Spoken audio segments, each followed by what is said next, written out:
ಯಾವ ಮನೆಯಲ್ಲಿ ಪ್ರಭು ಚರ್ಚೆ ಇಲ್ಲವೋ ಆ ಮನೆ ಸ್ಮಶಾನದಂತೆ. ಇಂದಿನ ಮಾನವನು ಬಯಸಿದರೂ ಭಜನೆಗೂ ಸಮಯ ಒದಗದಷ್ಟು ವ್ಯಾಕುಲನಾಗಿದ್ದಾನೆ. ಇಂತಹ ಪರಿಸ್ಥಿತಿಯಲ್ಲಿ ಗೀತೆಯ ಸಂದೇಶ ಕರ್ಣ ವಿವರಗಳನ್ನು ತಲುಪಿ ತುಂಬಿದರೆ ಪರಮ ಶ್ರೇಣಿಯ ಹಾಗೂ ಸಮೃದ್ಧಿಯ ಸಂಸ್ಕಾರಗಳ ಬೀಜಾರೋಪಣವಾಗುತ್ತದೆ. ಭಗವಂತನ ವಾಣಿಯ ಈ ಸಿಡಿಗಳು ದಿನಪೂರ್ತಿ ಪ್ರಭು ಸ್ಮರಣೆಯನ್ನು ಮಾಡಿಸುತ್ತಿರುತ್ತದೆ ಮತ್ತು ಇದೇ ಭಜನೆಗೆ ಆಧಾರಶೀಲವೂ ಆಗಿದೆ.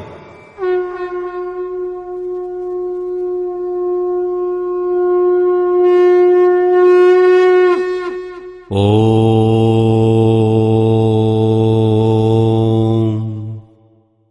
ಶ್ರೀ ಪರಮಾತ್ಮನೇ ನಮಃ.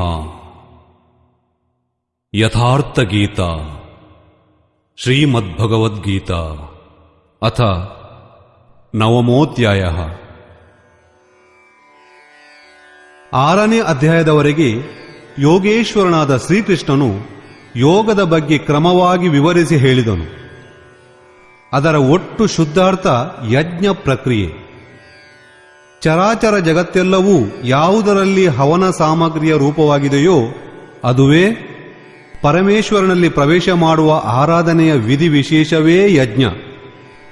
ಅದರಲ್ಲೇ ಇದೇ ಚಿತ್ರಿತವಾಗಿದೆ. ಮನೋನಿರೋಧ ಅಥವಾ ನಿರುದ್ಧ ಮನದ ವಿಲಯದ ವೇಳೆ ಆ ಅಮೃತ ತತ್ವವು ವಿದಿತವಾಗಿದೆ. ಪೂರ್ತಿ ಕಾಲದಲ್ಲಿ ಯಜ್ಞವು ಸೃಷ್ಟಿಸುವಂತಹದ್ದನ್ನು ಪಾನ ಮಾಡುವಾತನೇ ಜ್ಞಾನಿ. ಆತನು ಸನಾತನ ಬ್ರಹ್ಮದಲ್ಲಿ ಪ್ರವೇಶ ಹೊಂದುವನು.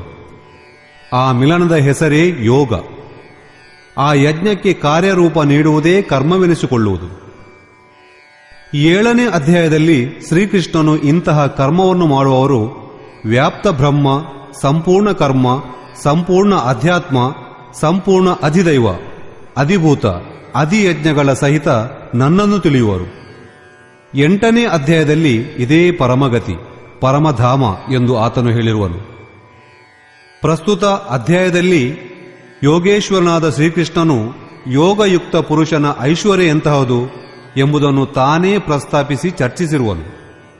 ಸರ್ವದಲ್ಲೂ ವ್ಯಾಪಿಸಿಕೊಂಡಿದ್ದರೂ ಆತನು ಹೇಗೆ ತಾನೇ ನಿರ್ಲಿಪ್ತನಾಗಿರುವನು? ಮಾಡುತ್ತಿದ್ದರೂ ಹೇಗೆ ತಾನೇ ಅಕರ್ತ? ಆ ಪುರುಷನ ಸ್ವಭಾವ ಮತ್ತು ಪ್ರಭಾವಗಳ ಮೇಲೆ ಬೆಳಕು ಬೀರಿರುವನು.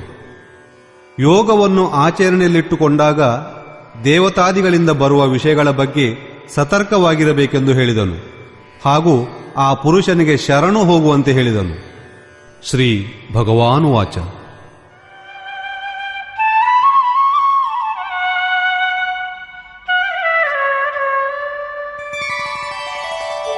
ಇದಂತು ತೇ ಗುಹ್ಯತಮಂ ಪ್ರವಕ್ಷ್ಯಾಮ್ಯನಸೂಯವೇ ಜ್ಞಾನಂ ವಿಜ್ಞಾನ ಸಹಿತಂ ಯಜ್ಞಾತ್ವಾ ಮೋಕ್ಷ್ಯಸೇ ಶುಭಾತ್. ಯೋಗೇಶ್ವರನಾದ ಶ್ರೀಕೃಷ್ಣನು ಹೇಳಿದನು, ಅರ್ಜುನ, ಈರ್ಷ್ಯೆ ಅಸೂಯೆಗಳೊಂದೂ ಇಲ್ಲದ ನಿನಗೆ ಈ ಪರಮ ಗೋಪ್ಯವಾದ ಜ್ಞಾನವನ್ನು ವೈಜ್ಞಾನಿಕವಾಗಿ ಹೇಳುವೆ. ಅರ್ಥಾತ್ ಪ್ರಾಪ್ತಿಯ ನಂತರ ಮಹಾಪುರುಷನಾದವನ ಇರುವಿಕೆ, ಅಂದರೆ ಆ ಮಹಾಪುರುಷನು ಎಲ್ಲೆಡೆಯಲ್ಲಿ ಒಮ್ಮೆಗೆ ಹೇಗೆ ಕೆಲಸ ಮಾಡುವನು, ಆತನು ಜಾಗೃತಿಯನ್ನು ಹೇಗೆ ನೀಡುವನು, ರತಿಯಾಗಿದ್ದುಕೊಂಡು ಆತ್ಮದೊಂದಿಗೆ ಯಾವಾಗಲೂ ಅದೆಂತಿರುವನು, ಯತ್ ಜ್ಞಾತ್ವ, ಯಾವುದನ್ನು ನೀನು ಸಾಕ್ಷಾತ್ತಾಗಿ ತಿಳಿದು ಈ ದುಃಖರೂಪಿಯಾದ ಸಂಸಾರದಿಂದ ಮುಕ್ತನಾಗುವೆಯೋ ಆ ಜ್ಞಾನವು ಅದೆಂತಹದು. ಅದಕ್ಕೆ ಹೇಳುವನು,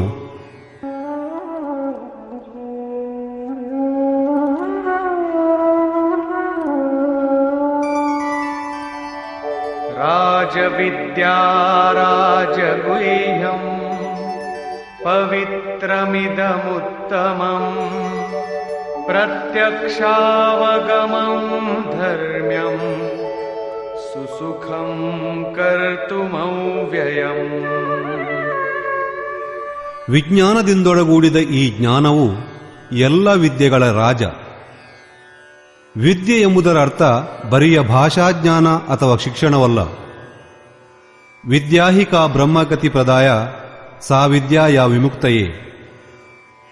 ವಿದ್ಯೆ ಎಂದರೆ ಮನುಷ್ಯನನ್ನು ಆತನ ಸ್ಥಿತಿಯಿಂದ ಬಿಡಿಸಿ ಬ್ರಹ್ಮಪಥದಲ್ಲಿ ನಡೆಸುತ್ತಾ ಮೋಕ್ಷವನ್ನು ಪ್ರದಾನ ಮಾಡುವುದೇ ವಿದ್ಯೆ. ದಾರಿಯಲ್ಲಿ ರಿದ್ಧಿ ಸಿದ್ಧಿಗಳು ಅಥವಾ ಪ್ರಕೃತಿಯ ಸೆರಗು ಗಾಳಿ ಬೀಸಿ ಮನುಷ್ಯನು ಅದರಲ್ಲಿ ಸಿಲುಕಿಕೊಂಡರೆ ಅವಿದ್ಯೆ ಫಲಿಸಿದೆಂದೇ ಅರ್ಥ. ಅದು ವಿದ್ಯೆಯಲ್ಲ. ಈ ರಾಜವಿದ್ಯೆ ಎಂಬುದು ಹಾಗಲ್ಲ. ಅದು ನಿಶ್ಚಯವಾಗಿ ಕಲ್ಯಾಣವನ್ನು ಮಾಡುವಂತಹದ್ದು. ಇದು ಎಲ್ಲ ಗೋಪ್ಯ ವಿದ್ಯೆಗಳಿಗೆ ರಾಜನಿದ್ದಂತೆ. ಅವಿದ್ಯೆ ವಿದ್ಯೆಗಳೆಂಬ ಪರದೆ ಸರಿದು ಯೋಗಯುಕ್ತನಾದ ನಂತರ ಇದರೊಂದಿಗೆ ಮಿಲನವಾಗುವುದು. ಇದು ಅತ್ಯುತ್ತಮವಾದುದು, ಪವಿತ್ರವಾದುದು, ಪ್ರತ್ಯಕ್ಷ ಫಲವನ್ನು ನೀಡುವುದೂ ಆಗಿದೆ. ಮಾಡಿರಿ, ಒಡನೆ ಪಡೆಯಿರಿ. ಹೀಗೆ ಸದ್ಯ ಫಲವನ್ನು ಕೊಡುವುದು. ಈ ಜನ್ಮದಲ್ಲಿ ಸಾಧನೆ ಮಾಡಿ ಮತ್ತಾವುದೋ ಜನ್ಮದಲ್ಲಿ ಇದರ ಫಲವನ್ನು ಕಾಣಿರಿ ಎಂಬ ಕುರುಡು ನಂಬಿಕೆಗೆ ಇದರಲ್ಲೆಡೆಯಿಲ್ಲ. ಇದು ಪರಮಧರ್ಮನಾದ ಪರಮಾತ್ಮನೊಂದಿಗೆ ಹೆಣೆದುಕೊಂಡಿರುವುದು. ವಿಜ್ಞಾನದೊಂದಿಗೆ ಈ ಜ್ಞಾನ ಸರಳವೂ ಅವಿನಾಶಿಯೂ ಆದುದು. 2ನೇ ಅಧ್ಯಾಯದಲ್ಲಿ ಯೋಗೇಶ್ವರನಾದ ಶ್ರೀಕೃಷ್ಣನು, ಎಲೆ ಅರ್ಜುನ, ಈ ಯೋಗದಲ್ಲಿ ಬೀಜವೆಂದೂ ನಾಶವಾಗದು. ಇದರ ಅತ್ಯಲ್ಪ ಸಾಧನೆಯೂ ಸಹ ಜನ್ಮ ಮರಣಗಳ ಮಹಾಭಯದಿಂದ ಉದ್ಧಾರ ಮಾಡುವುದು ಎಂದು ಹೇಳಿರುವನು. 6ನೇ ಅಧ್ಯಾಯದಲ್ಲಿ ಅರ್ಜುನನು, ಭಗವನ್, ಶಿಥಿಲ ಪ್ರಯತ್ನ ಮಾಡುವ ಸಾಧಕನು ನಷ್ಟಭ್ರಷ್ಟನಾಗಲಿಕ್ಕಿಲ್ಲವೇ ಎಂದು ಕೇಳುವನು. ಶ್ರೀಕೃಷ್ಣನು ಹೇಳುವನು, ಅರ್ಜುನ, ಮೊದಲು ಕರ್ಮವನ್ನು ತಿಳಿಯುವುದು ಅವಶ್ಯ. ತಿಳಿದ ನಂತರ ಮಾಡುವ ಅತ್ಯಲ್ಪ ಸಾಧನೆಯೂ ಪೂರ್ಣವಾದರೆ ಅದಷ್ಟು ಯಾವ ಜನ್ಮದಲ್ಲೂ ಎಂದಿಗೂ ನಾಶವಾಗತಕ್ಕುದಲ್ಲ. ಅಷ್ಟೇ ಅಲ್ಲ, ಆ ಅತ್ಯಲ್ಪ ಸಾಧನೆಯ ಪ್ರಭಾವದಿಂದ ಪ್ರತಿ ಜನ್ಮದಲ್ಲೂ ಅವನು ಅದನ್ನೇ ಮಾಡುವನು. ಅನೇಕ ಜನ್ಮಗಳ ಪರಿಣಾಮದಲ್ಲಿ ಅವನು ಸಹ ಅದೇ ಪರಮಗತಿಯನ್ನೇ ಮುಟ್ಟುವನು. ಅದನ್ನೇ ಯೋಗೇಶ್ವರನಾದ ಶ್ರೀಕೃಷ್ಣನು ಇಲ್ಲಿಯೂ ಹೇಳುವನು. ಈ ಸಾಧನೆ ಮಾಡಲು ಅತಿ ಸರಳ ಮತ್ತು ಇದು ಅವಿನಾಶಿಯೂ ಹೌದು. ಆದರೆ ಅದಕ್ಕೆ ಶ್ರದ್ಧೆ ಎಂಬುದು ಪರಮಾವಶ್ಯ.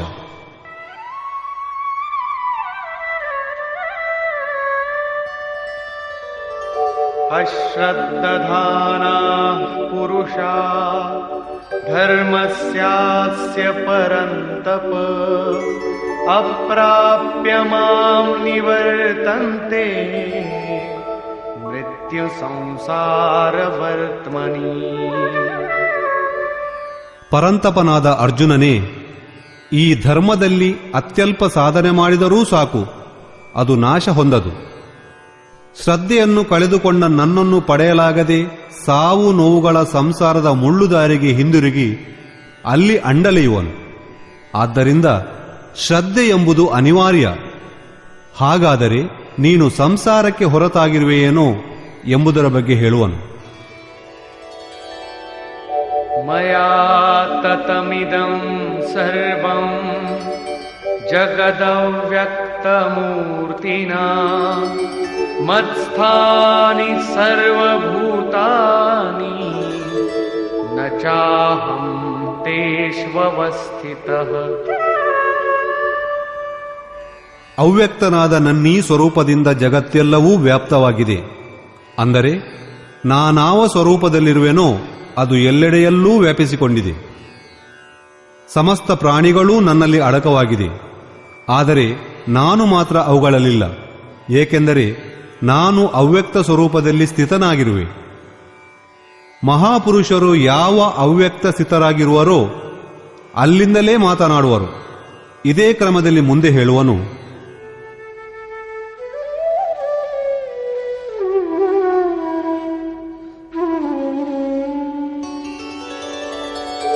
ನ ಚ ಮತ್ಸ್ಥಾನಿ ಭೂತಾನಿ ಪಶ್ಯ ಮೇ ಯೋಗಮೈಶ್ವರಂ ಭೂತಭೃನ್ನ ಚ ಭೂತಸ್ಥೋ ಮಮಾತ್ಮಾ ಭೂತಭಾವನಃ. ವಸ್ತುತಃ ಸರ್ವಭೂತಗಳೂ ನನ್ನಲ್ಲಿಲ್ಲ, ಏಕೆಂದರೆ ಅವೆಲ್ಲವೂ ಮರಣಧರ್ಮಿಗಳು, ಪ್ರಕೃತಿಗೆ ಆಶ್ರಿತರಾಗಿರುವವರು. ಆದರೆ ನನ್ನ ಯೋಗ ಮಾಯೆಯ ಐಶ್ವರ್ಯವನ್ನು ನೋಡು. ಜೀವಧಾರಿಗಳಿಗೆಲ್ಲ ಹುಟ್ಟನ್ನು ನೀಡುವ, ಪೋಷಣೆ ಮಾಡುವ ನನ್ನ ಆತ್ಮವು ಭೂತಗಳಲ್ಲಿಲ್ಲ. ನಾನು ಆತ್ಮಸ್ವರೂಪ ಆದುದರಿಂದ ನಾನು ಆ ಭೂತಗಳಲ್ಲಿ ಸ್ಥಿತನಾಗಿಲ್ಲ. ಇದೇ ಯೋಗದ ಪ್ರಭಾವ. ಇದನ್ನು ಸ್ಪಷ್ಟಗೊಳಿಸಲು ಯೋಗೇಶ್ವರನಾದ ಶ್ರೀಕೃಷ್ಣನು ದೃಷ್ಟಾಂತಪೂರ್ವಕವಾಗಿ ಹೇಳುವನು,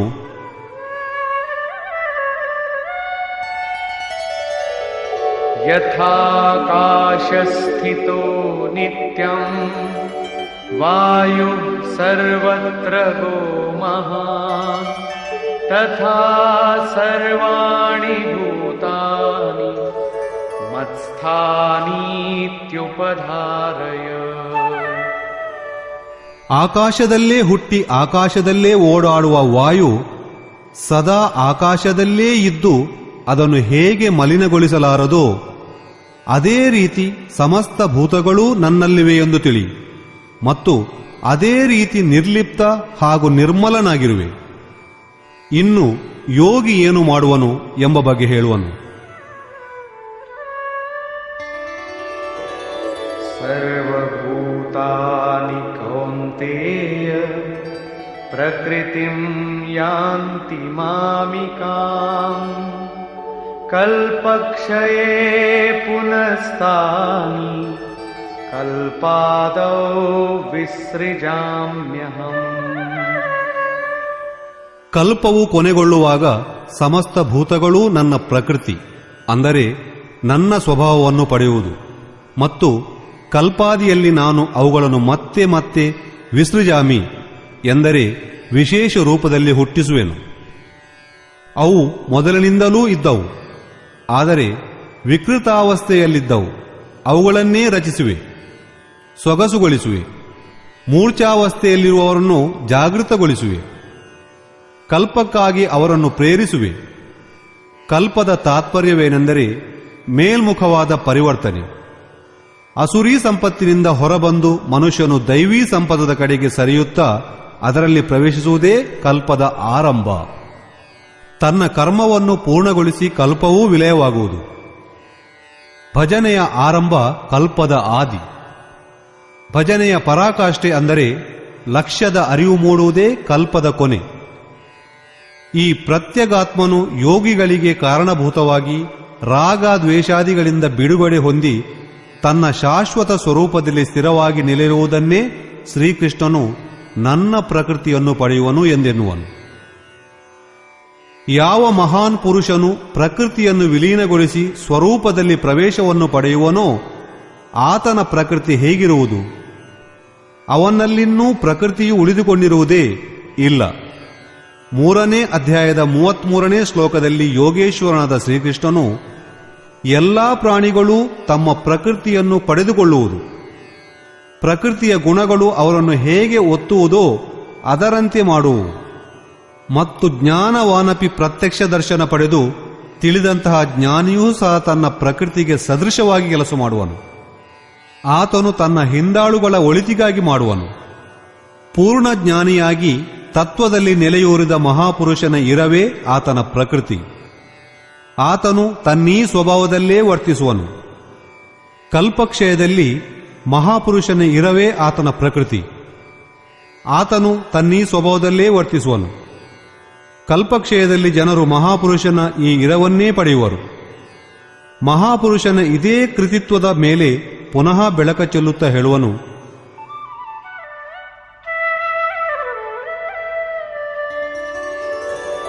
ಪ್ರಕೃತಿಂ ಸ್ವಾಮವಷ್ಟಭ್ಯ ವಿಸೃಜಾಮಿ ಪುನಃ ಪುನಃ ಭೂತಗ್ರಾಮಮಿಮಂ ಕೃತ್ಸ್ನಂ ಅವಶಂ ಪ್ರಕೃತೇರ್ವಶಾತ್.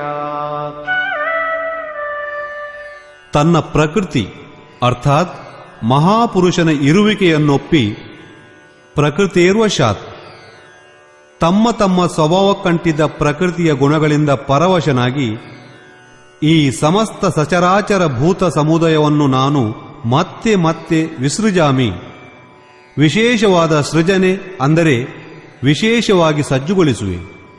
ಇವುಗಳನ್ನು ನನ್ನ ಸ್ವರೂಪದ ಕಡೆಗೆ ತಂದು ಮುಂದುವರಿಯುವಂತೆ ಪ್ರೇರೇಪಿಸುವೆ. ಹಾಗಾದರೆ ನೀನು ಈ ಕರ್ಮದಲ್ಲಿ ಬಂಧಿತನಾಗಿರುವೆ.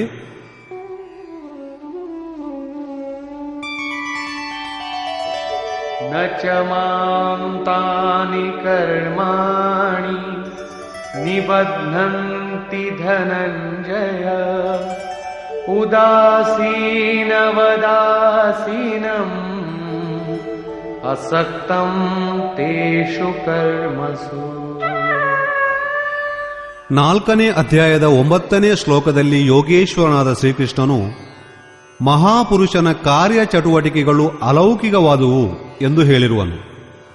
ಅಧ್ಯಾಯ 9ರಲ್ಲಿ ನಾನು ಅವಶ್ಯ ರೂಪವಾಗಿ ಮಾಡುವೆ ಎಂದಿರುವನು. ಇಲ್ಲಿಯೂ ಅರ್ಜುನ, ಯಾವ ಕರ್ಮಗಳನ್ನು ನಾನು ಅದೃಶ್ಯ ರೂಪವಾಗಿ ಮಾಡುವೆನೋ ಅವುಗಳ ಮೇಲೆ ನನಗೆ ಆಸಕ್ತಿಯೇನಿಲ್ಲ. ಉದಾಸೀನನಂತೆ ಸ್ಥಿತನಾಗಿದ್ದಿರುವ ಪರಮಾತ್ಮನಾದ ನನ್ನ ಆ ಸ್ವರೂಪವನ್ನು ಆ ಕರ್ಮಗಳು ಬಂಧಿಸಲಾರವು. ಏಕೆಂದರೆ ಕರ್ಮದ ಪರಿಣಾಮವಾಗಿ ದೊರೆಯುವ ಲಕ್ಷ್ಯದಲ್ಲೂ ಇರುವವನು ನಾನೇ. ಆದ್ದರಿಂದ ಅವುಗಳನ್ನು ಮಾಡಲು ನನಗಾದ ವಿವಶತೆಯೂ ಇರುವುದಿಲ್ಲ. ಇದೇನೋ ಸ್ವಭಾವಕ್ಕಂಟಿದ ಪ್ರಕೃತಿಯ ಕಾರ್ಯಗಳನ್ನು ಮಾಡುವ ಪ್ರಶ್ನೆಯಾಯಿತು. ಮಹಾಪುರುಷನ ಇರುವಿಕೆ ಮತ್ತು ಅವರ ರಚನೆ. ಈಗ ನನ್ನ ಅಭ್ಯಾಸದಿಂದ ಮಾಯೆಯು ರಚಿಸುವುದೆಲ್ಲ ಏನು? ಅದೂ ಒಂದು ಕಲ್ಪ. ಮಯಾಧ್ಯಕ್ಷೇಣ ಪ್ರಕೃತಿ ಸೂಯತೆ ಸಚರಾಚರಂ ಹೇತುನಾನೇನ ಕೌಂತೆಯ ಜಗದ್ವಿಪರಿವರ್ತತೆ. ನನ್ನ ಅಧ್ಯಕ್ಷತೆಯಲ್ಲಿ, ಅಂದರೆ ನನ್ನ ಸಮಕ್ಷಮದಲ್ಲಿ ಸರ್ವತ್ರವೂ ವ್ಯಾಪ್ತವಾದ ನನ್ನ ಅಭ್ಯಾಸದಿಂದ ಈ ಮಾಯೆಯು ಚರಾಚರ ಸಹಿತವಾದ ಈ ಜಗತ್ತನ್ನು ರಚಿಸುತ್ತವೆ. ಕ್ಷುದ್ರವಾದ ಕಲ್ಪವಾದುದರಿಂದ ಈ ಸಂಸಾರವು ಅವಾಗಮನದ ಸುಳಿಯಲ್ಲಿ ಸಿಕ್ಕಿ ಗಿರ್ರನೆ ತಿರುಗುತ್ತಿರುವುದು. ಪ್ರಕೃತಿಯ ಈ ಕ್ಷುದ್ರ ಕಲ್ಪವು ಇದರಲ್ಲಿ ಕಾಲದ ಪರಿವರ್ತನೆ ಇರುವುದರಿಂದ ನನ್ನ ಅಭ್ಯಾಸದಿಂದ ಪ್ರಕೃತಿಯೇ ಮಾಡುವುದು, ನಾನು ಮಾಡುವುದಿಲ್ಲ. ಆದರೆ 7ನೇ ಶ್ಲೋಕದ ಕಲ್ಪ ಆರಾಧನೆಯ ಸಂಚಾರ ಹಾಗೂ ಪೂರ್ತಿ ಪರ್ಯಂತ ಮಾರ್ಗದರ್ಶನ ಮಾಡುವ ಕಲ್ಪ. ಇವುಗಳನ್ನು ಮಹಾಪುರುಷನು ಸ್ವಯಂ ಮಾಡುವನು. ಒಂದು ಸ್ಥಾನದಲ್ಲಿ, ಅಂದರೆ ತಾವು ವಿಶೇಷ ರೂಪವಾಗಿ ಸೃಜಿಸುವಡೆ ಅವರೇ ಸ್ವಯಂ ಕರ್ತೃಗಳು. ಇಲ್ಲಿ ಕರ್ತೃ ಪ್ರಕೃತಿ. ಅದು ಕೇವಲ ನನ್ನ ಅಭ್ಯಾಸದಿಂದ ಈ ಕ್ಷಣಿಕ ಪರಿವರ್ತನೆಯನ್ನು ಮಾಡುವುದು. ಅದರಲ್ಲಿ ಶರೀರ ಪರಿವರ್ತನೆಗಳು, ಕಾಲ ಪರಿವರ್ತನೆಗಳು, ಯುಗ ಪರಿವರ್ತನೆಗಳು ಮುಂತಾದವು ಬರುವುದು. ಇಷ್ಟೊಂದು ವ್ಯಾಪ್ತ ಪ್ರಭಾವವು ನನ್ನಲ್ಲಿದ್ದೂ ಮೂಢರಾದವರು ನನ್ನನ್ನು ಅರಿಯದೇ ಹೋಗುವರು. ಹೇಗೆಂದರೆ, ಅವಜಾನಂತಿ ಮಾಂ ಮೂಢಾ ಮಾನುಷೀಂ ತನುಮಾಶ್ರಿತಂ ಪರಂ ಭಾವಮಜಾನಂತೋ ಮಮ ಭೂತಮಹೇಶ್ವರಂ. ಸಮಸ್ತ ಭೂತಗಳಿಗೆ ಮಹೇಶ್ವರ ಸ್ವರೂಪನಾದ ನನ್ನ ಪರಮ ಭಾವವನ್ನು ಅರಿಯದಿರುವ ಮೂಢ ಜನರು ನನ್ನನ್ನು ಮನುಷ್ಯ ಶರೀರವನ್ನು ಧರಿಸಿದವನೆಂದು ಭಾವಿಸಿರುವರು. ಸಮಸ್ತ ಪ್ರಾಣಿಗಳಿಗೂ ಅದರ ಒಡೆಯನಿಗೂ ಒಡೆಯನಾಗಿ ಆ ಪರಮ ಭಾವದಲ್ಲಿ ನಾನಿರುವೆ. ಆದರೆ ಇರುವುದೇನೋ ಮನುಷ್ಯ ದೇಹಧಾರಿಯಾಗಿ. ಮಂದಬುದ್ಧಿಯುಳ್ಳವರು ಈ ಮಾತನ್ನು ಅರಿಯಲಾರರು. ಅವರು ನನ್ನನ್ನು ಮನುಷ್ಯನೆಂದೇ ಎಣಿಸಿರುವರು. ಇದರಲ್ಲಿ ಅವರ ತಪ್ಪೇನಿಲ್ಲ. ದೃಷ್ಟಿಯಿಟ್ಟು ನೋಡಿದಾಗ ಮಾತ್ರ ಮಹಾಪುರುಷನ ಶರೀರವು ಅವರಿಗೆ ಕಂಡುಬಂದೀತು. ತಾವು ಪರಮೇಶ್ವರ ಸ್ವಭಾವದಲ್ಲಿರತಕ್ಕವರು ಎಂಬ ಭಾವ ಅವರಿಗೆ ಅರ್ಥವಾಗುವುದಾದರೂ ಹೇಗೆ? ಅವರೇಕೆ ನೋಡಲಾರರು ಅಥವಾ ಕಂಡುಕೊಳ್ಳಲಾರರು ಎಂಬ ಬಗ್ಗೆ ಹೇಳುವನು.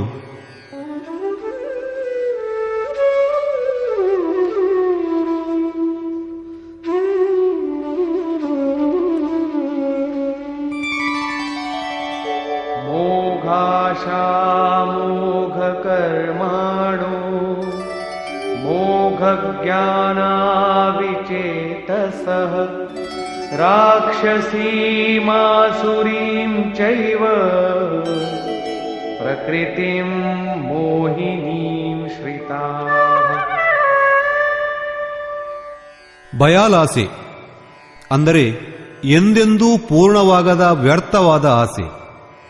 ವ್ಯರ್ಥವಾದ ಕೆಲಸ, ಅರ್ಥವಿಲ್ಲದ ತಿಳುವಳಿಕೆಗಳಿಂದ ವಿಚೇತಸ. ವಿಶೇಷ ರೂಪದಲ್ಲಿ ಅಚೇತಾವಸ್ಥೆಯಲ್ಲಿ ಅಸುರರು ರಾಕ್ಷಸರ ಸ್ವಭಾವದವರಾದುದರಿಂದ ನನ್ನನ್ನು ಮನುಷ್ಯನೆಂದೇ ಎಣಿಸುವರು. ಅಸುರ ರಾಕ್ಷಸ ಎಂಬುದು ಒಂದು ಮನೋವಿಕಾರದ ಸ್ವಭಾವ. ಅದು ಯಾವುದೊಂದು ಜಾತಿ ಅಥವಾ ಯೋನಿಯಲ್ಲ. ಅಸುರೀ ಸ್ವಭಾವವುಳ್ಳವರು ನನ್ನನ್ನು ತಿಳಿಯಲಾರರು. ಮಹಾತ್ಮರಾದವರು ಮಾತ್ರ ನನ್ನನ್ನು ಅರ್ಥ ಮಾಡಿಕೊಳ್ಳುವರು ಮತ್ತು ಭಜಿಸುವರು.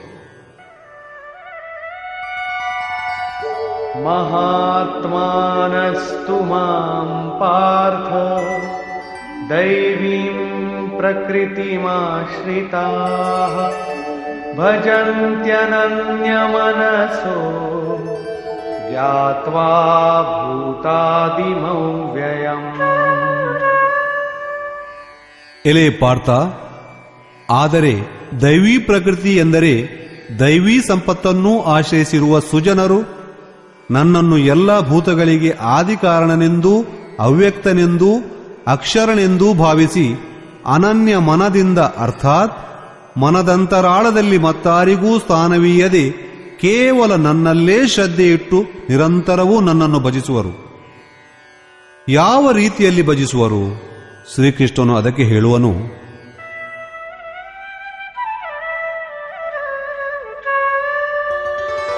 ಸತತಂ ಕೀರ್ತಯಂತೋ ಮಾಂ ಯತಂತಶ್ಚ ದೃಢವ್ರತಾಃ ನಮಸ್ಯಂತಶ್ಚ ಮಾಂ ಭಕ್ತ್ಯಾ ನಿತ್ಯಯುಕ್ತಾ ಉಪಾಸತೆ. ಅವರು ನಿರಂತರವೂ ಚಿಂತನೆಯ ವೃತದಲ್ಲಿ ತಲ್ಲೀನರಾಗಿ ನನ್ನ ಗುಣಗಳನ್ನು ಚಿಂತಿಸುವರು. ಪ್ರಾಪ್ತಿಗಾಗಿ ಯತ್ನಿಸುತ್ತಿರುವರು. ಮತ್ತೆ ಮತ್ತೆ ನಮಸ್ಕಾರ ಮಾಡುತ್ತಾ ಯಾವಾಗಲೂ ನನ್ನೊಂದಿಗೆ ಸೇರಿಕೊಂಡು ಅನನ್ಯ ಭಕ್ತಿಯಿಂದ ನನ್ನ ಉಪಾಸನೆ ಮಾಡುವರು. ಅನವರತವೂ ನನ್ನಲ್ಲೇ ಮುಳುಗಿರುವರು. ಯಾವ ಉಪಾಸನೆ ಮಾಡುವರು? ಈ ಕೀರ್ತಿವಂತನು ಎಂತಹವನು? ಆ ಬಗ್ಗೆ ವಿಸ್ತಾರವಾಗಿ ಹೇಳಿದುದಾಗಿದೆ. ಅದೇ ಆರಾಧನೆಯನ್ನು ಇಲ್ಲಿ ಶ್ರೀಕೃಷ್ಣನು ಸಂಕ್ಷೇಪವಾಗಿ ಪುನರಾವರ್ತಿಸುತ್ತಿರುವನು. ಜ್ಞಾನಯಜ್ಞೇನ ಚಾಪ್ಯನ್ಯೇ ಯಜಂತೋ ಮಾಮುಪಾಸತೆ ಏಕತ್ವೇನ ಪೃಥಕ್ತ್ವೇನ ಬಹುಧಾ ವಿಶ್ವತೋ ಮುಖಂ. ಅವರಲ್ಲಿ ಹಲವರು ಸರ್ವವ್ಯಾಪ್ತನೂ ವಿರಾಟ್ ಸ್ವರೂಪನೂ ಪರಮಾತ್ಮನೂ ಆದ ನನ್ನನ್ನು ಜ್ಞಾನ ಯಜ್ಞದ ಮೂಲಕ ಯಜಿಸುವರು.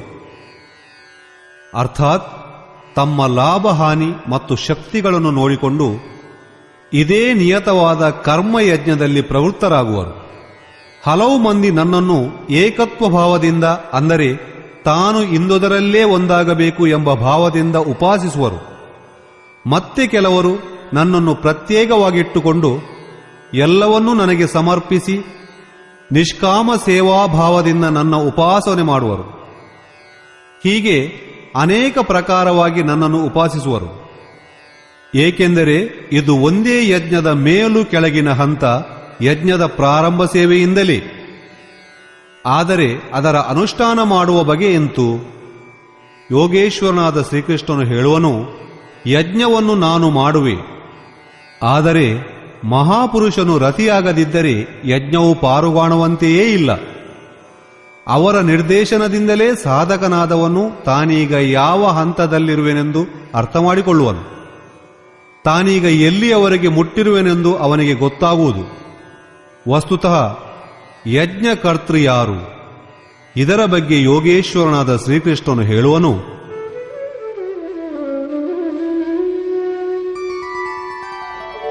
ಅಹಂ ಕ್ರತುರಹಂ ಯಜ್ಞಃ ಸ್ವಧಾಹಮಹಮೌಷಧಂ ಮಂತ್ರೋಹಮಹಮೇವಾಜ್ಯಂ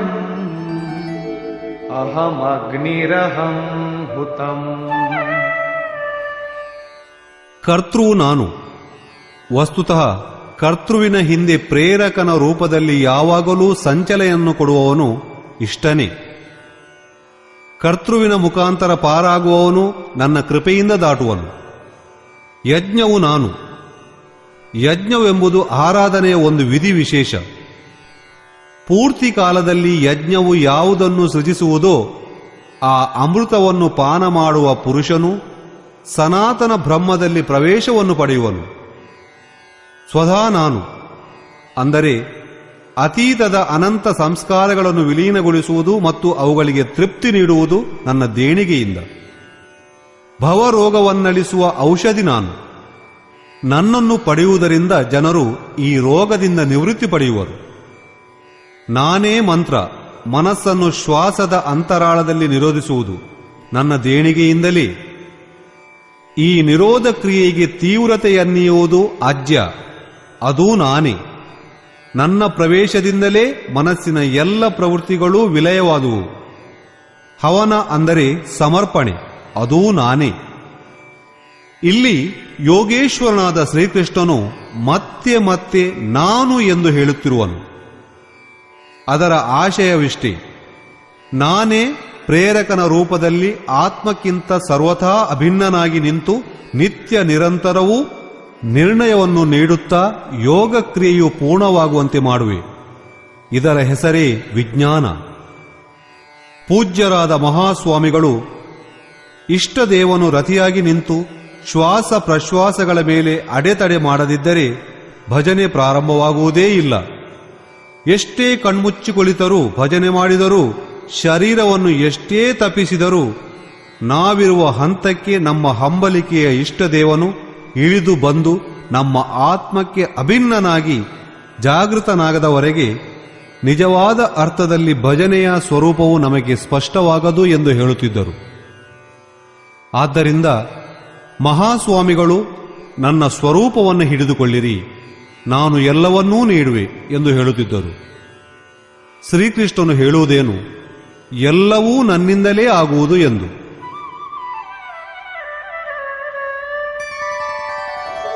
ಪಿತಾಹಮಸ್ಯ ಜಗತೋ ಮಾತಾ ಧಾತಾ ಪಿತಾಮಹಃ ವೇದ್ಯಂ ಪವಿತ್ರಮೋಂಕಾರ ರಿಕ್ಸಾಮಯಜುರೇವ ಚ. ಅರ್ಜುನ, ನಾನೇ ಈ ಸಂಪೂರ್ಣ ಜಗತ್ತಿನ ದಾತೃ ಎಂದರೆ ಧಾರಕ, ಪಿತಾ ಎಂದರೆ ಪರಿಪಾಲನೆ ಮಾಡುವವನು, ಮಾತೃ ಎಂದರೆ ಹುಟ್ಟನ್ನು ನೀಡುವವನು, ಪಿತಾಮಹ ಅಂದರೆ ಮೂಲ ಪುರುಷ, ಉದ್ಗಮ ಸ್ಥಾನ, ಅದನ್ನು ಪ್ರವೇಶಿಸಲು ಎಲ್ಲರೂ ಅರ್ಹರು. ಅರಿಯಲು ಯೋಗ್ಯವಾದ ಪವಿತ್ರ ಪಣವ ಓಂ ಅಂದರೆ ನಾನು ಆಕಾರ. ಓಂಕಾರ ಎಂದರೆ ಆ ಪರಮಾತ್ಮನು ನನ್ನಲ್ಲೇ ಇರುವನು, ನನ್ನ ಸ್ವರೂಪವೇ ಆಗಿರುವನು. ಸೋಹಂ, ತತ್ವಮಸಿ ಮೊದಲಾದವುಗಳೆಲ್ಲವೂ ಒಂದು ಮತ್ತೊಂದರ ಪರ್ಯಾಯ. ಹೀಗೆ ತಿಳಿಯಲರ್ಹನಾದ ಸ್ವರೂಪ ನಾನೇ. ಋಕ್ ಎಂದರೆ ಸಂಪೂರ್ಣ ಪ್ರಾರ್ಥನೆ, ಸಾಮ ಎಂದರೆ ಸಮತ್ವವನ್ನು ಕೊಡಿಸುವ ಪ್ರಕ್ರಿಯೆ, ಯಜು ಎಂದರೆ ಯಜನ ಮಾಡುವ ವಿಧಿವಿಶೇಷವೂ ನಾನೇ ಆಗಿರುವೆ. ಯೋಗದ ಅನುಷ್ಠಾನಕ್ಕೆ ಮೇಲೆ ಹೇಳಿದ 3 ಅವಶ್ಯ ಅಂಗಗಳು ನನ್ನಿಂದಲೇ ನಡೆಯುತ್ತವೆ. ಗತಿರ್ಭರ್ತಾ ಪ್ರಭು ಸಾಕ್ಷಿ ನಿವಾಸ ಶರಣಂ ಸುಹೃತ್ ಪ್ರಭವ ಪ್ರಲಯ ಸ್ಥಾನಂ ನಿಧಾನಂ ಬೀಜಮವ್ಯಯಂ. ಹೇ ಅರ್ಜುನ, ಗತಿ ಎಂದರೆ ಪಡೆಯಲರ್ಹವಾದ ಪರಮಗತಿ. ಭರ್ತ, ಲಾಲನೆ ಪಾಲನೆ ಮಾಡುವವನು, ಎಲ್ಲರಿಗೂ ಒಡೆಯನಾದವನು. ಸಾಕ್ಷಿ ಅರ್ಥಾತ್ ದ್ರಷ್ಟುವಿನ ರೂಪದಲ್ಲಿದ್ದು ಎಲ್ಲವನ್ನೂ ತಿಳಿಯುವವನು. ಎಲ್ಲರ ವಾಸಸ್ಥಾನ, ಶರಣಾಗಲು ತಕ್ಕದಾದ ಪುರುಷ, ಅಕಾರಣವಾಗಿ ಪ್ರೇಮಿಸುತ್ತಾ ಗೆಳೆಯನಂತಿರುವವನು. ಹುಟ್ಟು ನಾಶ ಎಂದರೆ ಶುಭಾಶುಭ ಸಂಸ್ಕಾರಗಳನ್ನು ಕೊನೆಗಾಣಿಸುವ ಅವಿನಾಶಿಯಾದ ಕಾರಣ ನಾನೇ, ಅರ್ಥಾತ್ ಕೊನೆಯಲ್ಲಿ ಯಾವುದರಲ್ಲಿ ಪ್ರವೇಶ ದೊರೆಯುವುದೋ ಆ ವಿಭೂತಿಗಳು ಸಹ ನಾನೇ. ತಪಾಮ್ಯಹಮಹಂ ವರ್ಷಂ निगृह्णाम्युत्सृजामि च अमृतं चैव मृत्युश्च ಸದಸಚ್ಚಾಹಮರ್ಜುನ. ನಾನು ಸೂರ್ಯನ ರೂಪದಲ್ಲಿ ಉರಿಯುವೆ, ಮಳೆಯನ್ನು ಆಕರ್ಷಿಸುವೆ. ಮೃತ್ಯುವಿಗೂ ಮಿಕ್ಕ ಅಮೃತತ್ವ ಹಾಗೂ ಸತಸತ್ತುಗಳ ಎಲ್ಲವೂ ನಾನೇ. ಅಂದರೆ ಪರಮ ಪ್ರಕಾಶವನ್ನು ನೀಡುವ ಸೂರ್ಯ ನಾನು. ಒಮ್ಮೊಮ್ಮೆ ಭಜಕರು ನನ್ನನ್ನು ಅಸತ್ತಾಗಿಯೂ ಭಾವಿಸುವುದುಂಟು. ಅವರು ಸಾವನ್ನು ಸೇರುವರು. ಈ ರೀತಿ ಹೇಳುತ್ತಾ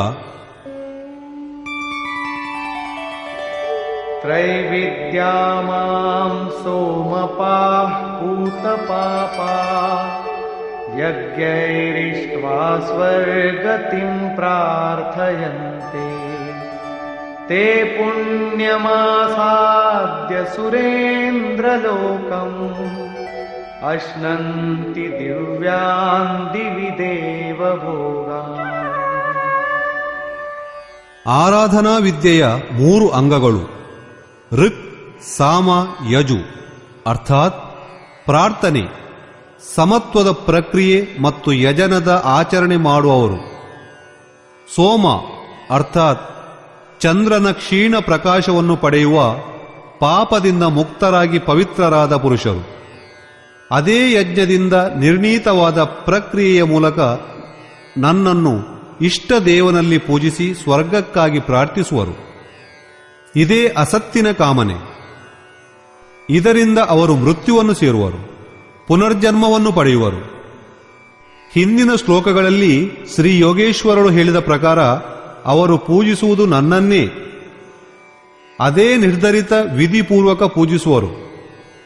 ಆದರೆ ಪ್ರತಿಯಾಗಿ ಸ್ವರ್ಗವನ್ನು ಆಚಿಸುವರು. ಆ ಪುರುಷರು ತಮ್ಮ ಪುಣ್ಯಗಳ ಫಲಸ್ವರೂಪವಾಗಿ ಇಂದ್ರಲೋಕವನ್ನು ಪಡೆಯುವರು.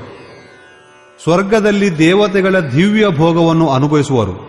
ಅಂದರೆ ಈ ಭೋಗಗಳನ್ನು ನಾನೇ ನೀಡುವವನು.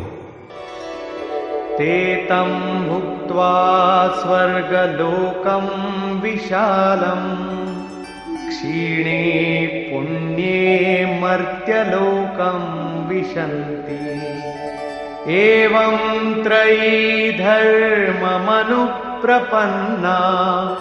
ಗತಾಗತಂ ಕಾಮ ಕಾಮಾ ಲಭಂತೆ. ಅವರು ವಿಶಾಲವಾದ ಸ್ವರ್ಗ ಸುಖಗಳನ್ನು ಅನುಭವಿಸಿ ಪುಣ್ಯವೆಲ್ಲ ಕ್ಷೀಣಿಸಿದೊಡನೆ ಮತ್ತೆ ಮರ್ತ್ಯಲೋಕವನ್ನು, ಎಂದರೆ ಹುಟ್ಟು ಸಾವಿನ ವಿಲಗದಲ್ಲಿ ಸಿಕ್ಕಿಬೀಳುವರು. ಈ ರೀತಿ ತ್ರಯೀ ಧರ್ಮಂ ಎಂದರೆ ಪ್ರಾರ್ಥನೆ, ಸಮತ್ವ ಮತ್ತು ಯಜನದ 3 ವಿಧಾನಗಳಿಂದ ಒಂದೇ ಯಜ್ಞವನ್ನು ಮಾಡುವವರಾಗಿ ನನಗೆ ಶರಣಾದರೂ ಕಾಮನೆಗಳ ಕೈಗೊಂಬೆಯಾಗಿ ಮತ್ತೆ ಮತ್ತೆ ಬರುವುದು ಹೋಗುವುದು. ಅರ್ಥಾತ್ ಹುಟ್ಟು ಸಾವಿನ ಸುಳಿಯಲ್ಲಿ ಸುತ್ತುತ್ತಾ ಅದರಲ್ಲೇ ಭ್ರಮಿಸುವರು. ಆದರೆ ಅವರ ಮೂಲವು ಮಾತ್ರ ಎಂದೂ ನಾಶವಾಗದು. ಏಕೆಂದರೆ ಈ ಪಥದಲ್ಲಿ ಬೀಜಕ್ಕೆ ನಾಶವಿಲ್ಲ. ಆದರೆ ಯಾವ ಕಾಮನೆಯನ್ನೂ ಮಾಡದವರು ಏನು ಪಡೆಯುವರು? ಅನನ್ಯಾಶ್ಚಿಂತಯಂತೋ ಮಾಂ ಯೇ ಜನಾಃ ಪರ್ಯುಪಾಸತೆ ತೇಷಾಂ ನಿತ್ಯಾಭಿಯುಕ್ತಾನಾಂ ಯೋಗಕ್ಷೇಮಂ ವಹಾಮ್ಯಹಂ. ಅನನ್ಯ ಭಾವದಿಂದ ನನ್ನಲ್ಲೇ ನೆಟ್ಟ ಮನವುಳ್ಳವರಾಗಿ ಪರಮಾತ್ಮನಾದ ನನ್ನ ಸ್ವರೂಪವನ್ನೇ ಚಿಂತಿಸುತ್ತಾ ಪರ್ಯುಪಾಸತೆ, ಕ್ಷಣ ಮಾತ್ರವೂ ಕುಂದಾಗದಂತೆ ನನ್ನ ಉಪಾಸನೆ ಮಾಡುವ ಭಕ್ತ ಜನರು ನಿತ್ಯವೂ ಏಕೀಭಾವದಿಂದ ಯುಕ್ತರಾಗಿರುವುದರಿಂದ ಅಂತಹ ಭಕ್ತರ ಯೋಗಕ್ಷೇಮವನ್ನು ನಾನೇ ನಿರ್ವಹಿಸುತ್ತೇನೆ. ಅರ್ಥಾತ್ ಅಂತಹವರ ಯೋಗದ ರಕ್ಷಣೆಯನ್ನು, ಹೊಣೆಗಾರಿಕೆಯನ್ನು ನಾನು ವಹಿಸಿಕೊಳ್ಳುತ್ತೇನೆ. ಇಷ್ಟಾದರೂ ಜನರು ಅನ್ಯ ದೇವತೆಗಳನ್ನು ಪೂಜಿಸುವರು.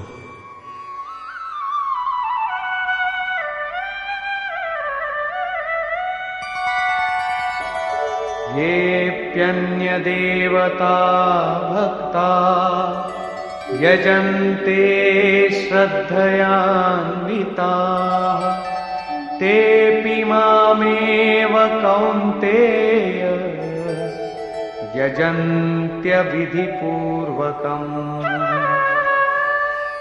ಕೌಂತೆಯ, ಶ್ರದ್ಧಾನ್ವಿತರಾಗಿ ಜನರು ಇತರ ದೇವತೆಗಳನ್ನು ಪೂಜಿಸಿದರೂ ಅವರು ನನ್ನನ್ನೇ ಪೂಜಿಸಿದಂತೆಯೇ. ಏಕೆಂದರೆ ಬೇರೆಯ ದೇವತೆ ಎಂಬ ವಸ್ತು ಅದಾವುದೂ ಇಲ್ಲ. ಆದರೆ ಅವರ ಪೂಜೆ ಅವಿಧಿಪೂರ್ವಕವಾದುದು, ನನ್ನನ್ನು ಪಡೆಯುವ ವಿಧಿಗೆ ಹೊರತಾದುದು. ಇಲ್ಲಿ ಯೋಗೇಶ್ವರನಾದ ಶ್ರೀಕೃಷ್ಣನು ದೇವತೆಗಳ ಪ್ರಕರಣವನ್ನು ಮತ್ತೊಮ್ಮೆ ಪ್ರಸ್ತಾಪಿಸಿರುವನು. ಮೊಟ್ಟ ಮೊದಲು 7ನೇ ಅಧ್ಯಾಯದ 20ರಿಂದ 23ನೇ ಶ್ಲೋಕದವರೆಗೆ ಅರ್ಜುನ, ಕಾಮನೆಗಳ ದೆಸೆಯಿಂದಾಗಿ ಯಾರ ಜ್ಞಾನವು ಅಪಹೃತವಾಗಿದೆಯೋ ಅಂತಹ ಮರುಳು ಜನರು ಬೇರೆ ಬೇರೆಯ ದೇವತೆಗಳನ್ನು ಅರ್ಪಿಸತೊಡಗುವರು ಮತ್ತು ದೇವತೆಗಳೆಂದು ಭಾವಿಸಿ ಪೂಜಿಸುವಡೆಯಲ್ಲಿ ಸಮರ್ಥವಾದ ಯಾವ ದೇವತೆಯ ಸತ್ತೆಯೂ ಇರುವುದಿಲ್ಲ. ಆದರೆ ಅರಳಿ ಮರ, ಬೇವಿನ ಮರ, ಕಲ್ಲು, ಚೌಡಿ, ಭೂತ, ದುರ್ಗಾದೇವಿ ಎಂದು ಇವರ ಶ್ರದ್ಧಾಭಕ್ತಿಗಳು ತಲೆಬಾಗುವೋ ಅಲ್ಲಿ ಯಾವ ದೇವತೆಯ ಇರವೂ ಇಲ್ಲ. ಎಲ್ಲೆಡೆ ನಾನೇ ಇರುವೆ. ಆ ಸ್ಥಾನದಲ್ಲೂ ನಾನೇ ಇದ್ದು ಅವರ ದೇವಶ್ರದ್ಧೆಯನ್ನು ನೆಲೆಗೊಳಿಸುವೆ. ತಕ್ಕ ಫಲಗಳನ್ನು ಸಹ ನಾನೇ ನಿರ್ಣಯಿಸಿಕೊಡುವೆ. ಫಲ ದೊರೆಯುವುದಂತೂ ನಿಜ, ಆದರೆ ಅಂತಹ ಫಲಗಳು ನಾಶವಂತವಾಗುವುದು. ಇಂದು ಇರುವಾಗ ನಾಳೆ ಅದು ಭೋಗಿಸಲು ಬರುವುದು, ಭೋಗಿಸಿ ನಶಿಸಿ ಹೋಗುವುದು. ಆದರೆ ನನ್ನ ಭಕ್ತನು ಮಾತ್ರ ಹಾಗೆಯೇ ಉಳಿದುಕೊಂಡಿರುವನು. ಆದ್ದರಿಂದ ಜ್ಞಾನವು ಅಪಹೃತವಾದ ಅಂತಹ ಮಂದ ಬುದ್ಧಿಯ ಜನರ ಅದೇ ಮರಳು ಹಿಡಿದು ಬೇರೆ ಬೇರೆಯ ದೇವತೆಗಳನ್ನು ಪೂಜಿಸುತ್ತಾ ಕುಳಿತಿರುವರು ಎಂದು ಹೇಳಿರುವನು. ಪ್ರಸ್ತುತ 9ನೇ ಅಧ್ಯಾಯದ 23ರಿಂದ 25ನೇ ಶ್ಲೋಕದವರೆಗೆ ಯೋಗೇಶ್ವರನಾದ ಶ್ರೀಕೃಷ್ಣನು ಪುನಃ ಅದೇ ಮಾತನ್ನು ಇನ್ನೊಮ್ಮೆ ಹೇಳುತ್ತಿರುವನು. ಅರ್ಜುನ, ಶ್ರದ್ಧಾಭಕ್ತಿಗಳಿಂದ ಅನನ್ಯ ದೇವತೆಗಳನ್ನು ಪೂಜಿಸುವವರು ಸಹ ನನ್ನನ್ನೇ ಪೂಜಿಸುವರು.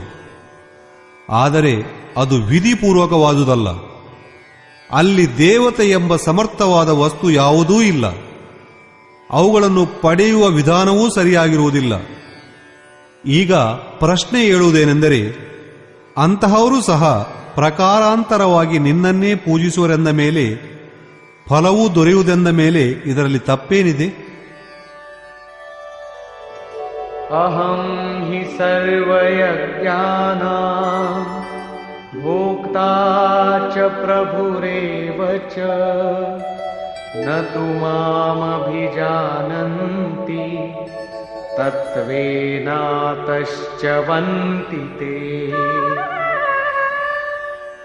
ಸಂಪೂರ್ಣ ಯಜ್ಞದ ಭೋಗಿ, ಅರ್ಥಾತ್ ಯಜ್ಞವೆಲ್ಲವೂ ಯಾರಲ್ಲಿ ವಿಲೀನವಾಗುವುದೋ, ಯಜ್ಞದ ಪರಿಣಾಮವಾಗಿ ಏನು ದೊರೆಯುವುದೋ ಅದೆಲ್ಲವೂ ನಾನೇ ಆಗಿರುವಾಗ ಅವರು ತಾತ್ವಿಕವಾಗಿ ನನ್ನನ್ನು ಚೆನ್ನಾಗಿ ಅರಿಯದೆ ಚೌವಂತಿ, ಚ್ಯುತರಾಗುವರು, ಜಾರಿ ಬೀಳುವರು.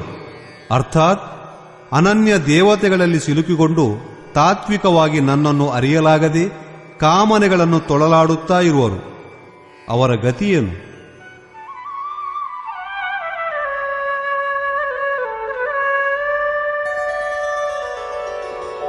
ಯಾಂತಿ ದೇವವ್ರತಾ ದೇವಾನ್ ಪಿತॄನ್ಯಾಂತಿ ಪಿತೃವ್ರತಾಃ ಭೂತಾನಿ ಯಾಂತಿ ಭೂತೇಜ್ಜಾ ಯಾಂತಿ ಮದ್ಯಾಜಿನೋಪಿ ಮಾಂ. ದೇವತೆಗಳನ್ನು ಪೂಜಿಸುವವರು ದೇವತೆಗಳನ್ನೂ, ಪಿತೃಗಳನ್ನು ಪೂಜಿಸುವವರು ಪಿತೃಗಳನ್ನೂ, ಭೂತಗಳನ್ನು ಪೂಜಿಸುವವರು ಭೂತಗಳನ್ನೂ, ಇವುಗಳೆಲ್ಲವೂ ಪರಿವರ್ತಿತವಾದ ಸತ್ಯ. ಈ ಪರಿವರ್ತಿತ ಸತ್ಯಗಳನ್ನೇ ಆಯಾ ಕ್ರಮಕ್ಕನುಗುಣವಾಗಿ ಪಡೆಯುವರು. ಅರ್ಥಾತ್ ಅತೀತದಲ್ಲಿ ತೊಡಗಿಕೊಂಡವರು ಅಲ್ಲಿಯೇ ತೊಳಲಾಡುವರು. ಅದೇ ರೀತಿ ನನ್ನನ್ನು ಪೂಜಿಸುವವರು ನನ್ನನ್ನು ಪಡೆಯುವರು. ಅವರು ಸಾಕ್ಷಾತ್ ನನ್ನ ಸ್ವರೂಪಗಳೇ ಆಗುವರು. ಅವರಿಗೆ ಪತನವಿಲ್ಲ. ಅಲ್ಲದೆ ನನ್ನ ಪೂಜಾ ವಿಧಾನವು ಅತಿ ಸರಳವಾದುದು. ಪತ್ರಂ ಪುಷ್ಪಂ ಫಲಂ ತೋಯಂ यो मे भक्त्या प्रयच्छति तदहं भक्त्युपहृतम् अश्नामि प्रयतात्मनः. ಭಕ್ತಿಯ ಪ್ರಾರಂಭ ಇಲ್ಲಿಂದಲೇ, ಅರ್ಥಾತ್ ಹಣ್ಣು, ಹೂವು, ಪತ್ರೆ ಇಲ್ಲವೇ ಒಂದು ಹನಿ ನೀರು.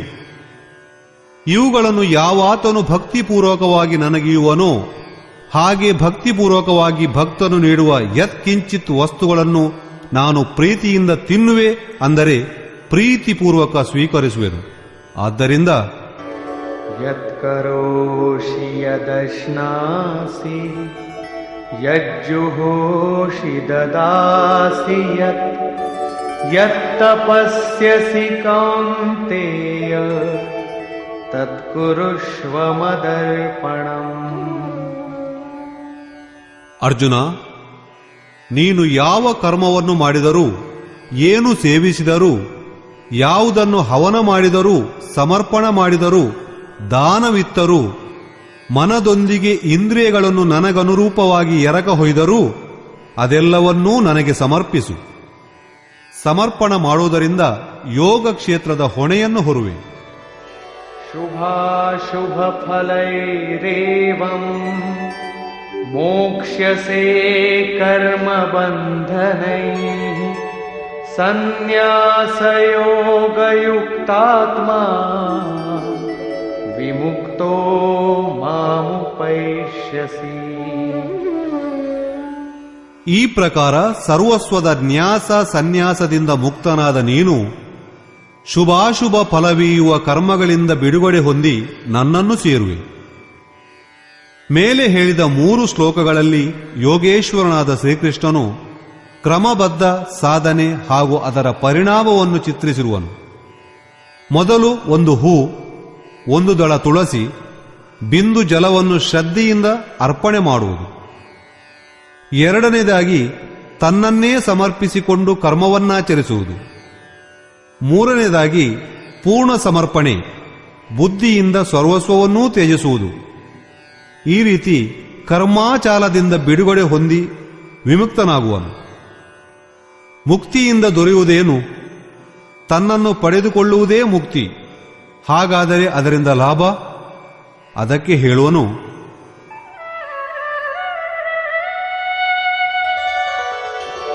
ಸಮೋಹಂ ಸರ್ವಭೂತೇಷು ನ ಮೇ ದ್ವೇಷೋಸ್ತಿ ನ ಪ್ರಿಯಃ ಯೇ ಭಜಂತಿ ತು ಮಾಂ ಭಕ್ತ್ಯಾ ಮಯಿ ತೇ ತೇಷು ಚಾಪ್ಯಹಂ. ಸೃಷ್ಟಿಯಲ್ಲಿ ನನಗೆ ಪ್ರಿಯರಾದವರು ಯಾರಿಲ್ಲ, ಅಪ್ರಿಯರೂ ಯಾರಿಲ್ಲ. ಆದರೆ ಅನನ್ಯ ಭಕ್ತನಾದವನು ನನ್ನಲ್ಲಿಯೇ ಇರುವನು, ನಾನು ಅವನಲ್ಲಿರುವೆ. ಇದೊಂದೇ ನನ್ನ ನಂಟು, ಅವನಲ್ಲಿ ಪರಿಪೂರ್ಣನಾಗುವೆ. ನನ್ನಲ್ಲಿ ಮತ್ತು ಆತನಲ್ಲಿ ಯಾವ ಅಂತರವೂ ಇರದು. ಹಾಗಾದರೆ ಬಹಳ ಭಾಗ್ಯಶಾಲಿಗಳು ಮಾತ್ರ ಭಜನೆ ಮಾಡುವರೇನೋ? ಭಜನೆ ಮಾಡುವ ಅಧಿಕಾರವಿರುವುದು ಯಾರಿಗೆ? ಅದಕ್ಕೆ ಯೋಗೇಶ್ವರನಾದ ಶ್ರೀಕೃಷ್ಣನು ಹೇಳುವನು,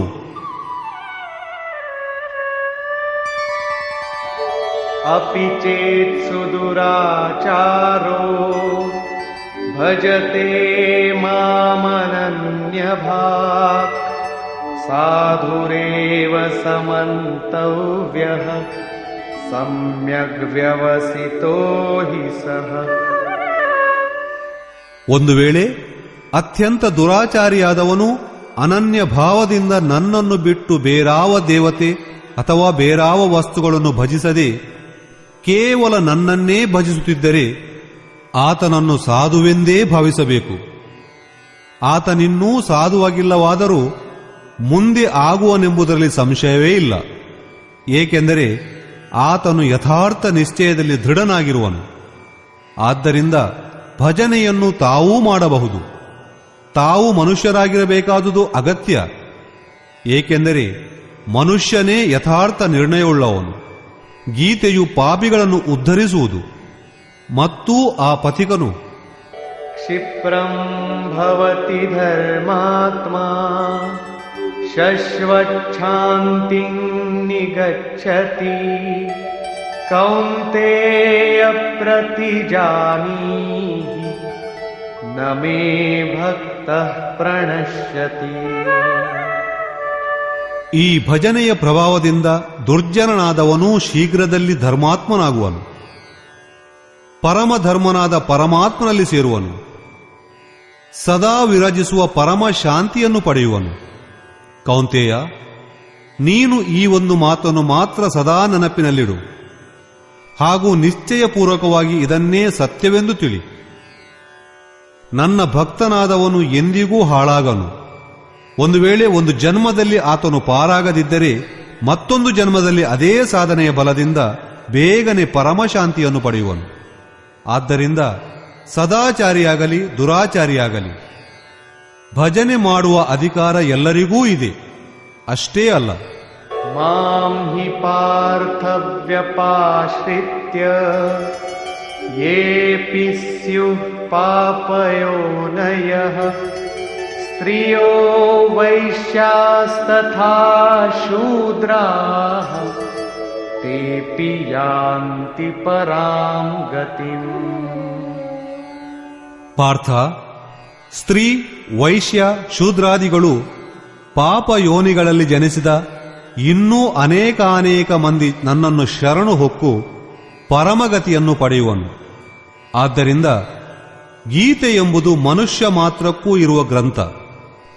ಮನುಷ್ಯನು ಏನಾದರೂ ಮಾಡಲಿ, ಎಲ್ಲಾದರೂ ಹುಟ್ಟಿರಲಿ, ಇದು ಎಲ್ಲರಿಗೂ ಒಂದೇ ಸಮಾನಾಗಿ ಶ್ರೇಯಸ್ಸನ್ನು ಪಡೆಯುವಂತೆ ಉಪದೇಶಿಸುವುದು. ಪಾಪಯೋನಿ 16ನೇ ಅಧ್ಯಾಯದ 7ರಿಂದ 21 ಶ್ಲೋಕಗಳವರೆಗೆ ಅಸುರೀ ವೃತ್ತಿಯ ಲಕ್ಷಣಗಳನ್ನು ವಿಶ್ಲೇಷಿಸುತ್ತಾ ಶಾಸ್ತ್ರ ವಿಧಿಗಳನ್ನು ಕೈಬಿಟ್ಟು ಹೆಸರಿಗೆ ಮಾತ್ರ ಯಜ್ಞ ಎಂದು ಹೇಳಿಕೊಂಡು ಗರ್ವದಿಂದ ಯಜನ ಮಾಡುವವರು ಮನುಷ್ಯರಲ್ಲಿ ಅಧಮರು. ಯಜ್ಞವಂತೂ ಅಲ್ಲ, ಆದರೆ ಹೆಸರು ಮಾತ್ರ ಯಜ್ಞ ಎಂದು ಢಂಬದಿಂದ ಯಜನ ಮಾಡುವವರು ಕ್ರೂರ ಕರ್ಮರು, ಪಾಪಿಷ್ಟರು. ವೈಶ್ಯ, ಶೂದ್ರ ಎಂಬುದು ಭಗವತ್ಪಥದ ಸೋಪಾನಗಳು. ಸ್ತ್ರೀಯರ ಬಗ್ಗೆ ಒಂದು ಕಾಲದಲ್ಲಿ ಸಮ್ಮಾನ, ಹೀನ ಭಾವಗಳಿದ್ದಿರಬಹುದು. ಆದರೆ ಯೋಗ ಪ್ರಕ್ರಿಯೆಯಲ್ಲಿ ಸ್ತ್ರೀ ಪುರುಷರಿರುವರಿಗೂ ಸಮಾನ ಪ್ರವೇಶವಿದೆ.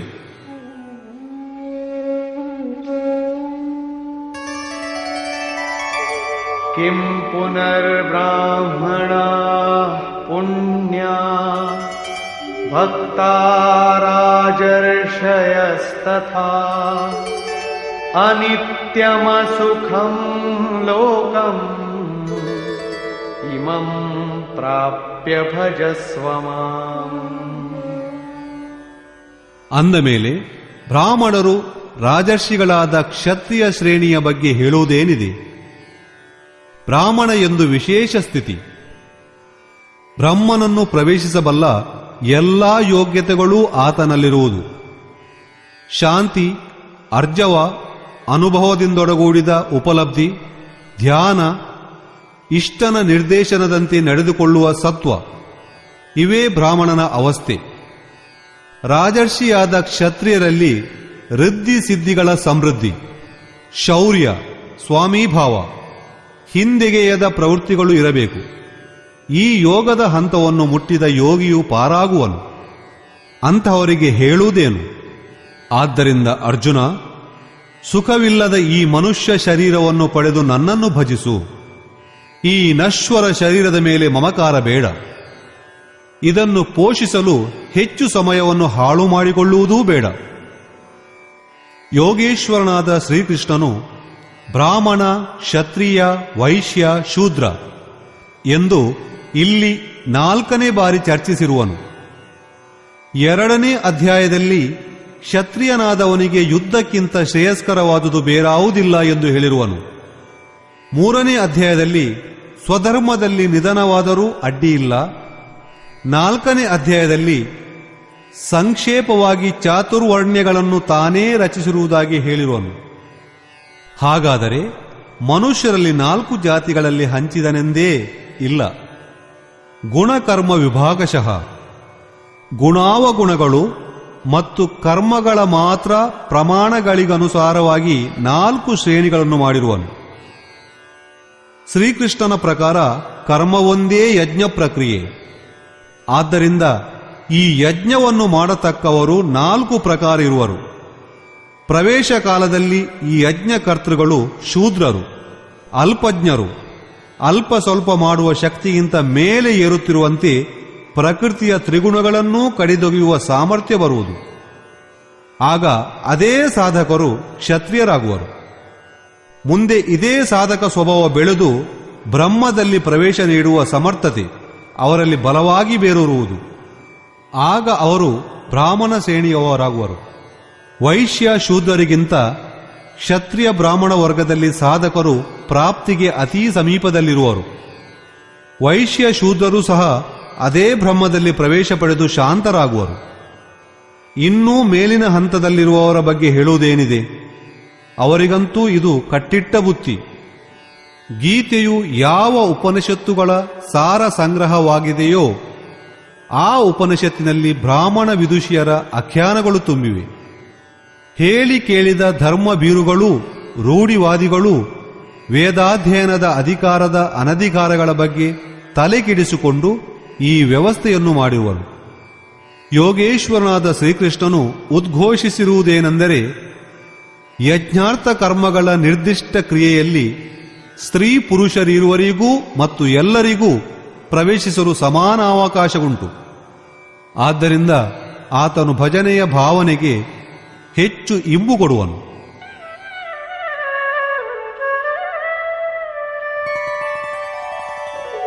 ಮನ್ಮನಾ ಭವ ಮದ್ಭಕ್ತೋ ಮದ್ಯಾಜೀ ಮಾಂ ನಮಸ್ಕುರು ಮಾಮೇ ವೈಶ್ಯಸಿ ಯುಕ್ತೈವಂ ಆತ್ಮಾನಂ ಮತ್ಪರಾಯಣಃ. ನನ್ನಲ್ಲಿಯೇ ಮನಸ್ಸನ್ನು ನೆಡು. ನಾನಲ್ಲದೆ ಬೇರೆ ಯಾವ ಭಾವವೂ ಮನಸ್ಸಿಗೆ ಬರಬಾರದು. ನನ್ನ ಅನನ್ಯ ಭಕ್ತನಾಗು.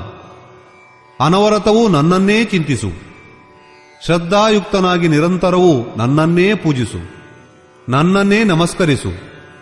ಈ ರೀತಿಯಾಗಿ ನನಗೆ ಶರಣಾದ ಆತ್ಮವನ್ನು ನನ್ನಲ್ಲೇ ಏಕೀಭಾವದಿಂದ ನೆಲೆಗೊಳಿಸಿದಾಗ ನೀನು ನನ್ನನ್ನು ಪಡೆಯುವೆ. ಅರ್ಥಾತ್ ನನ್ನೊಂದಿಗೆ ಐಕ್ಯತೆಯುಂಟಾಗುವುದು. ನಿಷ್ಕರ್ಷೆ. ಈ ಅಧ್ಯಾಯದ ಆರಂಭದಲ್ಲಿ ಶ್ರೀಕೃಷ್ಣನು ಹೇಳಿದನು, ಅರ್ಜುನ, ದೋಷರಹಿತನಾದ ನಿನ್ನಂತಹ ಭಕ್ತನ ಸಲುವಾಗಿ ನಾನೀ ಜ್ಞಾನ ವಿಜ್ಞಾನವನ್ನು ಬಿಡಿಸಿ ಹೇಳುತ್ತಿರುವೆ. ಇದನ್ನು ತಿಳಿದ ನಂತರ ಬೇರಾವುದನ್ನೂ ತಿಳಿಯಬೇಕಾದುದು ಉಳಿಯಲಾರದು. ಇದನ್ನು ತಿಳಿದ ನೀನು ಸಂಸಾರ ಬಂಧನದಿಂದ ಬಿಡುಗಡೆ ಹೊಂದುವೆ. ಈ ಜ್ಞಾನವು ವಿಜ್ಞಾನಗಳಿಗೆ ರಾಜ. ಪರಮಾತ್ಮನ ಪ್ರವೇಶಕ್ಕೆ ಅನುವು ಮಾಡಿಕೊಡುವುದೇ ವಿದ್ಯೆ. ಅದಕ್ಕೂ ಸಹ ಈ ಜ್ಞಾನವು ರಾಜನಿದ್ದಂತೆ, ಅಂದರೆ ನಿಶ್ಚಯವಾಗಿ ನಿಶ್ರೇಯಸ್ಸನ್ನು ತಂದುಕೊಡುವಂತಹದ್ದು. ಇದು ಸಂಪೂರ್ಣ ಗೋಪನೀಯ ವಿದ್ಯೆಗಳಿಗೂ ರಾಜ. ಗೋಪನೀಯ ವಸ್ತುವನ್ನು ಸಹ ಪ್ರತ್ಯಕ್ಷವಾಗಿ ಮಾಡುವಂತಹದ್ದು. ಇದು ಪ್ರತ್ಯಕ್ಷವಾಗಿ ಫಲ ನೀಡುವಂತಹದ್ದು. ಸಾಧನೆಗೆ ಸುಲಭ ಮತ್ತು ಅವಿನಾಶಿ. ಸ್ವಲ್ಪ ಮಟ್ಟಿಗಾದರೂ ಈ ಸಾಧನೆ ಮೈಗೂಡಿದರೆ ಮತ್ತೆ ಇದಕ್ಕೆ ನಾಶವೇ ಇರದು. ಅಲ್ಲದೆ ಇದರ ಪ್ರಭಾವದಿಂದ ಆ ಪರಮಜ್ಞೇಯನವರೆಗೆ ಮನುಷ್ಯನು ತಲುಪುವನು. ಆದರೆ ಇದಕ್ಕೆ ಒಂದು ನಿಬಂಧನೆ ಇದೆ. ಶ್ರದ್ಧಾಹೀನನಾದವನು ಪರಮಗತಿಯನ್ನು ಪಡೆಯದೇ ಮರಳಿ ಸಂಸಾರ ಚಕ್ರದಲ್ಲಿ ಅಂಡಲೆಯುವನು. ಯೋಗೇಶ್ವರನಾದ ಶ್ರೀಕೃಷ್ಣನು ಯೋಗದ ಬಗ್ಗೆಯೂ ಚರ್ಚಿಸಿ ಅದರ ಐಶ್ವರ್ಯದ ಮೇಲೆ ಬೆಳಕು ಚೆಲ್ಲಿರುವನು. ದುಃಖವು ಕೂಡಿಕೊಳ್ಳದೆ ವಿಯೋಗವಾಗುವುದೇ ಯೋಗ. ಅಂದರೆ ಸಂಸಾರದ ಸಂಯೋಗ ವಿಯೋಗಗಳೊಂದಕ್ಕೆ ಒಳಗಾಗದೆ ಹೊರತಾಗುಳಿಯುವವನು ಯೋಗಿ. ಪರಮ ತತ್ವನಾದ ಪರಮಾತ್ಮನ ವಿಲನವಾಗುವುದೇ ಯೋಗ. ಪರಮಾತ್ಮ ಪ್ರಾಪ್ತಿಯೇ ಯೋಗದ ಪರಾಕಾಷ್ಠೆ. ಪ್ರವೇಶವನ್ನು ಪಡೆದಾಗಿರುವ ಯೋಗಿಯ ಪ್ರಭಾವವನ್ನು ನೋಡು. ಸಮಸ್ತ ಭೂತಗಳಲ್ಲಿರುವುದಲ್ಲಿ ನಾನು ಆತ್ಮಸ್ವರೂಪದಲ್ಲೇ ನೆಲೆ ನಿಂತಿರುವೆ, ಅಲ್ಲೇ ಇರುವೆ. ಆಕಾಶದಲ್ಲಿ ಹುಟ್ಟಿ ಎಲ್ಲೆಡೆಯಲ್ಲೂ ವಿಚರಿಸುವ ವಾಯು ಆಕಾಶದಲ್ಲಿ ಹೇಗೆ ಸ್ಥಿರವಾಗಿರುವುದೋ, ಎಲ್ಲೆಡೆಯಲ್ಲಿ ಸಂಚರಿಸಿದರೂ ಅದು ಹೇಗೆ ಮಲೀನವಾಗದೆ ಇರುವುದೋ, ಅದೇ ರೀತಿಯಲ್ಲಿ ಭೂತಗಳು ನನ್ನಲ್ಲಿರುವುದಾದರೂ ನಾನು ಅವುಗಳಲ್ಲಿಲ್ಲ. ಅರ್ಜುನ, ನಾನು ಕಲ್ಪದ ಆದಿಯಲ್ಲಿ ಭೂತಗಳನ್ನು ಕೆಲವು ವಿಶೇಷ ರೀತಿಯಲ್ಲಿ ರಚಿಸುವೆನಾದರೂ ಕಲ್ಪದ ಅಂತ್ಯದಲ್ಲಿ ಸಮಸ್ತ ಭೂತಗಳು ನನ್ನ ಪ್ರಕೃತಿಯನ್ನು, ಅರ್ಥಾತ್ ಯೋಗಾರೂಢ ಮಹಾಪುರುಷನ ಇರುವಿಕೆಯನ್ನು, ಆತನ ಅವ್ಯಕ್ತ ಭಾವವನ್ನು ಪಡೆಯುವುದು.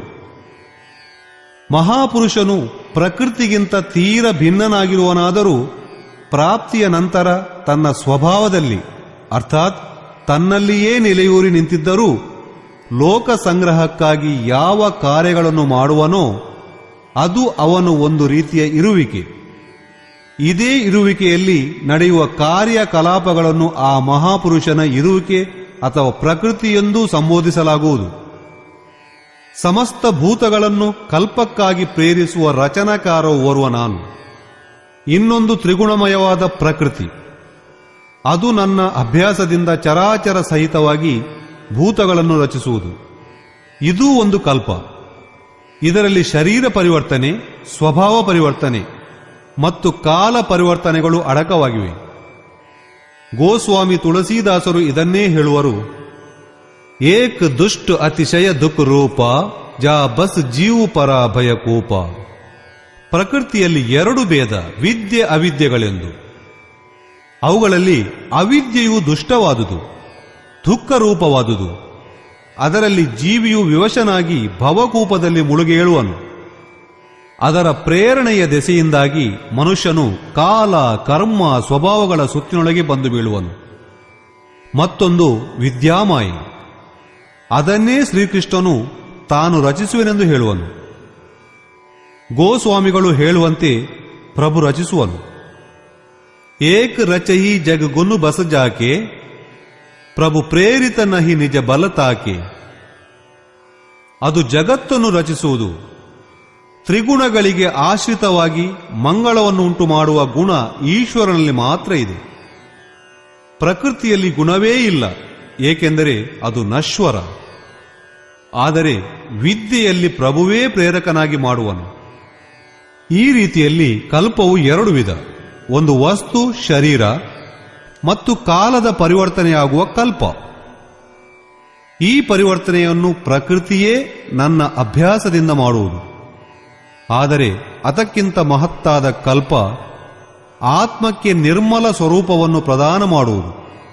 ಅದರ ಶೃಂಗಾರವನ್ನು ಮಹಾಪುರುಷರಾದವರು ಮಾಡುವರು. ಅಚೇತ ಜೀವಿಗಳನ್ನು ಅವರು ಸಚೇತಗೊಳಿಸುವರು. ಭಜನದ ಆದಿಯೇ ಈ ಕಲ್ಪದ ಆರಂಭ. ಭಜನದ ಪರಾಕಾಷ್ಠೆಯೇ ಕಲ್ಪಾಂತ್ಯ. ಈ ಕಲ್ಪವು ಭವರೋಗದಿಂದ ಪೂರ್ತಿ ನಿರೋಗಗೊಳಿಸಿ ಶಾಶ್ವತ ಬ್ರಹ್ಮದಲ್ಲಿ ನೆಲೆಗೊಳಿಸಿದಾಗ ಆ ಪ್ರವೇಶ ಕಾಲದಲ್ಲಿ ಯೋಗಿಯು ನನ್ನ ಇರವು ಮತ್ತು ಸ್ವರೂಪವನ್ನು ಪಡೆಯುವನು. ಪ್ರಾಪ್ತಿಯ ನಂತರ ಮಹಾಪುರುಷನ ಇರವೇ ಅವನ ಪ್ರಕೃತಿಯಾಗುವುದು. 4 ಯುಗಗಳೂ ತೀರಿದ ಮೇಲೆಯೇ ಕಲ್ಪವು ಪೂರ್ಣವಾಗುವುದು ಎಂಬ ಬಗ್ಗೆ ಧರ್ಮ ಗ್ರಂಥಗಳಲ್ಲಿ ಕಥಾನಕಗಳು ಕಾಣಬರುತ್ತವೆ. ಕಲ್ಪವು ಕಳೆದೊಡನೆ ಮಹಾಪ್ರಳಯ ಸಂಭವಿಸುವುದು ಎಂದು ಆ ಕಥೆಗಳಲ್ಲಿ ಬರುತ್ತವೆ. ಜನರು ಬಹುಶಃ ಸರಿಯಾಗಿ ತಿಳಿದುಕೊಂಡಿಲ್ಲ. ಯುಗಕ್ಕೆ ಅರ್ಥ 2 ಎಂದು. ನೀವೇ ಬೇರೆ, ಆರಾಧ್ಯ ವಸ್ತುವೇ ಬೇರೆಯಾಗಿರುವವರೆಗೆ ಯುಗ ಧರ್ಮವೂ ಇರುವುದು. ಗೋಸ್ವಾಮಿ ತುಳಸೀದಾಸರು ಶ್ರೀರಾಮಚರಿತ ಮಾನಸದ ಉತ್ತರಾಖಂಡದಲ್ಲಿ ಈ ಬಗ್ಗೆ ಚರ್ಚಿಸಿರುವರು. ತಾಮಸಿ ಗುಣವು ಹೆಚ್ಚಾಗಿ ಅದರ ಕಾರ್ಯ ನಡೆಯುತ್ತಿದ್ದರೆ, ರಜೋಗುಣದ ಪ್ರಮಾಣ ಕಡಿಮೆಯಾದರೆ ನಾಲ್ದೆಸೆಗಳಲ್ಲೂ ವೈರ ವಿರೋಧಗಳೇ ಹೆಚ್ಚುವುದು. ಇಂತಹ ವ್ಯಕ್ತಿ ಕಲಿಯುಗದವನು. ಆತನು ಭಜನೆ ಮಾಡಲಾರ. ಆದರೆ ಸಾಧನೆಯು ಪ್ರಾರಂಭವಾದರೆ ಸಾಕು, ಯುಗ ಪರಿವರ್ತನೆಯಾಗುವುದು. ರಜೋಗುಣವು ಹೆಚ್ಚತೊಡಗುವುದು. ಹರ್ಷ ಮತ್ತು ಭಯಗಳ ದ್ವಂದ್ವ ಕಾಡುವುದು. ಆಗ ಅದೇ ಸಾಧಕನು ದ್ವಾಪರದ ಸ್ಥಿತಿಗೆ ಬರುವನು. ಕ್ರಮವಾಗಿ ಸತ್ವಗುಣವು ಬೆಳೆದಂತೆಲ್ಲ ರಜೋಗುಣವು ಕಮ್ಮಿಯಾಗುವುದು. ಆರಾಧನಾ ಕರ್ಮದಲ್ಲಿ ಪ್ರೀತಿ ಹೆಚ್ಚುವುದು. ಹೀಗೆ ತ್ರೇತಾಯುಗದಲ್ಲಿ ತ್ಯಾಗದ ಸ್ಥಿತಿಯನ್ನು ಮುಟ್ಟಿರುವ ಸಾಧಕನು ಅನೇಕಾನೇಕ ಯಜ್ಞಗಳನ್ನು ಮಾಡುವನು. ಯಜ್ಞಾನಾಂ ಜಪಯಜ್ಞೋಸ್ಮಿ. ಯಜ್ಞದ ಸಾಲಿನಲ್ಲಿರುವ ಜಪವು ಶ್ವಾಸ ಪ್ರಶ್ವಾಸಗಳ ಏರಿಳಿತವಿರುವುದರಿಂದ ಅದನ್ನು ಮಾಡುವ ಸಾಮರ್ಥ್ಯವಿರುವುದು.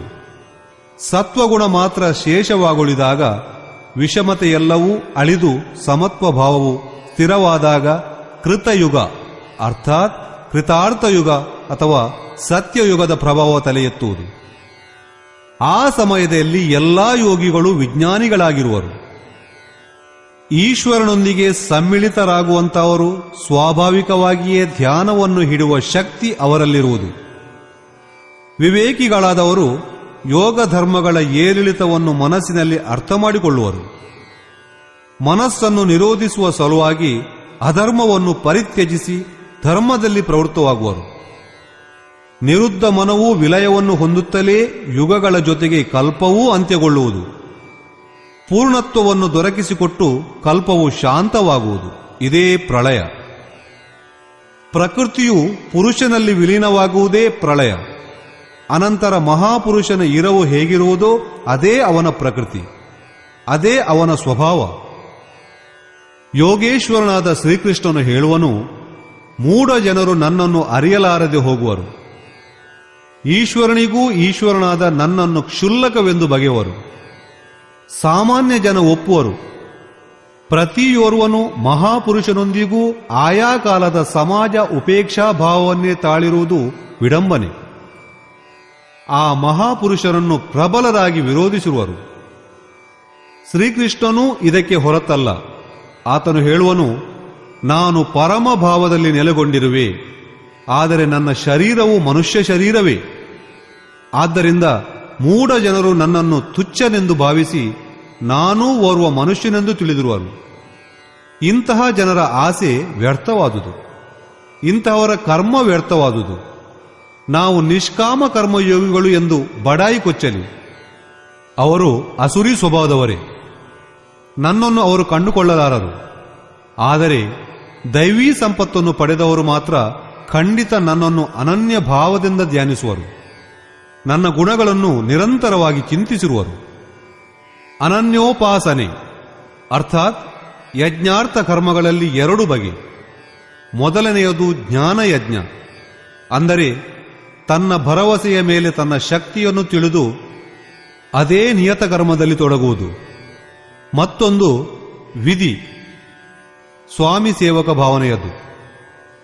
ಅದರಲ್ಲಿ ಸದ್ಗುರುವಿಗೆ ತನ್ನನ್ನು ಸಮರ್ಪಿಸಿಕೊಂಡು ಆತನು ಹೇಳಿದಂತೆ ಕಣ್ಮುಚ್ಚಿ ನಡೆಯುವುದು. ಈ ಎರಡೂ ದೃಷ್ಟಿಗಳಿಂದ ಜನರು ನನ್ನನ್ನು ಉಪಾಸಿಸುವರು.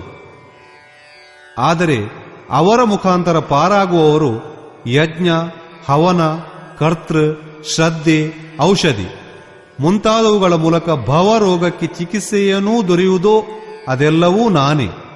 ಕಡೆಗೆ ಅವರು ಯಾವ ಗತಿಯನ್ನು ಹೊಂದುವರೋ ಆ ಗತಿಯೂ ನಾನೇ. ಈ ಯಜ್ಞವನ್ನೇ ಜನರು ತ್ರೈವಿದ್ಯ, ಪ್ರಾರ್ಥನೆ, ಯಜನೆ, ಸಮತ್ವಗಳನ್ನು ತಂದುಕೊಡುವ ವಿಧಿಯಿಂದ ಸಂಪಾದಿಸುವರು. ಆದರೆ ಪ್ರತಿಯಾಗಿ ಸ್ವರ್ಗವನ್ನಾಶಿಸುವರು. ನಾನವರಿಗೆ ಸ್ವರ್ಗವನ್ನು ಪ್ರದಾನ ಮಾಡುವೆ. ಅದರ ಬಲದಿಂದ ಅವರು ಇಂದ್ರ ಪದವಿಯನ್ನು ಪಡೆಯುವರು. ಅತಿ ದೀರ್ಘಕಾಲದವರೆಗೆ ಅದನ್ನು ಭೋಗಿಸುವರು. ಆದರೆ ಪುಣ್ಯವೆಲ್ಲ ಕ್ಷೀಣಿಸುತ್ತಲೇ ಮರಳಿ ಪುನರ್ಜನ್ಮವನ್ನು ಹೊಂದುವರು. ಆದ್ದರಿಂದ ಭೋಗಗಳನ್ನು ಕಾಂಕ್ಷಿಸಬಾರದು. ಯಾವಾತನು ಅನನ್ಯ ಭಾವದಿಂದ ನನ್ನನ್ನು ಬಿಟ್ಟು ಬೇರೆ ಯಾರೂ ಇಲ್ಲ ಎಂಬ ಭಾವದಿಂದ ನಿರಂತರವೂ ನನ್ನನ್ನು ಚಿಂತಿಸುವನೋ, ಯಾವುದೊಂದು ಕುಂದುಕೊರತೆಗಳಿರದಂತೆ ನನ್ನನ್ನು ಭಜಿಸುವನೋ, ಆತನ ಯೋಗದ ಸಂರಕ್ಷಣಾ ಭಾರವನ್ನು ನಾನು ನಿರ್ವಹಿಸುತ್ತೇನೆ. ಇಷ್ಟಾದರೂ ಕೆಲವು ಮಂದಿ ಇತರ ದೇವತೆಗಳನ್ನು ಪೂಜಿಸುವರು. ನನ್ನ ಪೂಜೆಯನ್ನೇ ಅವರು ಮಾಡುವವರಾದರೂ ಇದು ನನ್ನನ್ನು ಪಡೆಯುವ ವಿಧಿಯಲ್ಲ. ನಾನು ಸಂಪೂರ್ಣ ಯಜ್ಞದ ಭೋಕ್ತೃ ಎಂಬ ಭಾವದಿಂದ ಅವರು ನನ್ನನ್ನು ತಿಳಿಯರು. ಅರ್ಥಾತ್ ಪೂಜಾ ಪರಿಣಾಮದಲ್ಲಿ ನಾನು ಸಿಕ್ಕಲಾರೆ. ಆದ್ದರಿಂದ ಅವರ ಪತನವಾಗುವುದು. ಅವರು ದೇವತೆಗಳು, ಭೂತಗಳು, ಪಿತೃಗಳು ಮೊದಲಾದ ಕಲ್ಪಿತ ರೂಪಗಳನ್ನೇ ಇರುವರು.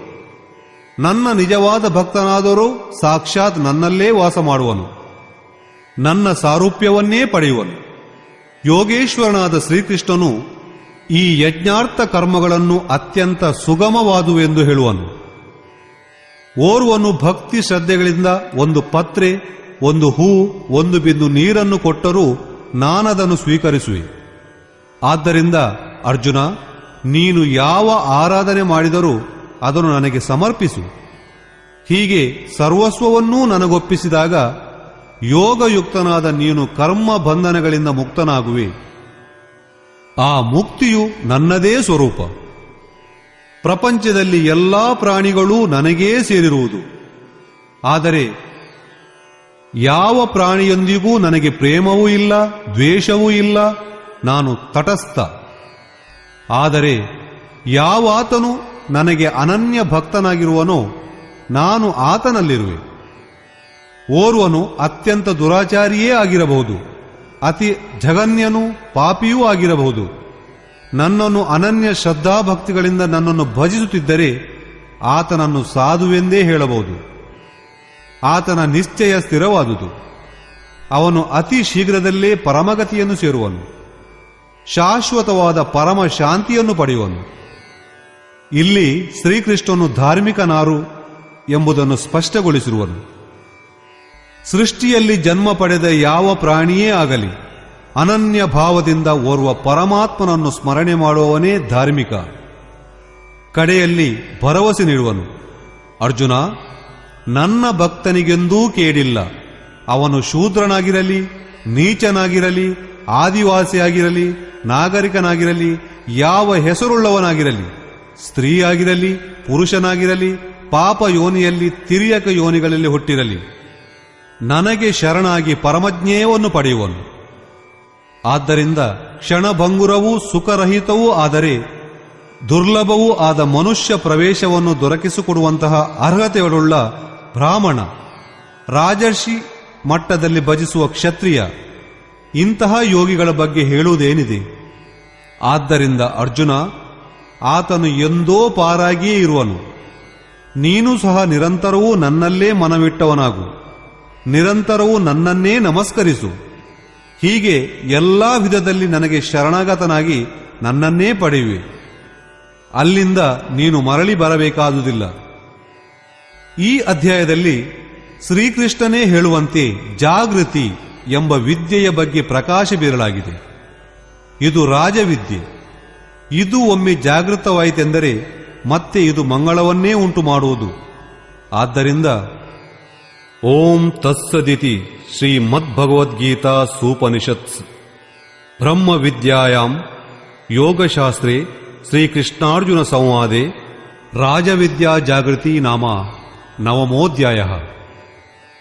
ಈ ರೀತಿ ಶ್ರೀಮದ್ಭಗವದ್ಗೀತಾ ರೂಪಿ ಉಪನಿಷತ್ ಹಾಗೂ ಬ್ರಹ್ಮವಿದ್ಯೆಯು ಯೋಗಶಾಸ್ತ್ರ ವಿಷಯಕವಾದ ಶ್ರೀಕೃಷ್ಣಾರ್ಜುನ ಸಂವಾದದಲ್ಲಿ ರಾಜವಿದ್ಯಾ ಜಾಗೃತಿ ಎಂಬ 9ನೇ ಅಧ್ಯಾಯವು ಕೊನೆಗೊಂಡಿದೆ. ಇತಿ ಶ್ರೀಮತ್ ಪರಮಹಂಸ ಪರಮಾನಂದಸ್ಯ ಶಿಷ್ಯ ಸ್ವಾಮಿ ಅಡಗಡಾನಂದ ಕೃತೆ ಶ್ರೀಮದ್ಭಗವದ್ಗೀತಾಯಃ ಯಥಾರ್ಥ ಗೀತಾ ಭಾಷ್ಯೆ ರಾಜವಿದ್ಯಾ ಜಾಗೃತಿ ನಾಮ ನವಮೋಧ್ಯಾಯಃ. ಈ ರೀತಿ ಶ್ರೀಮತ್ ಪರಮಹಂಸ ಪರಮಾನಂದರ ಶಿಷ್ಯ ಸ್ವಾಮಿ ಅಡಗಡಾನಂದರಿಂದ ರಚಿಸಲ್ಪಟ್ಟ ಶ್ರೀಮದ್ಭಗವದ್ಗೀತೆಯ ಯಥಾರ್ಥ ಗೀತಾಸಾರ ರಾಜವಿದ್ಯಾ ಜಾಗೃತಿ ಎಂಬ 9ನೇ ಅಧ್ಯಾಯವು ಸಮಾಪ್ತಿಯಾಗಿರುವುದು. ಹರಿ ಓಂ ತತ್ಸತ್.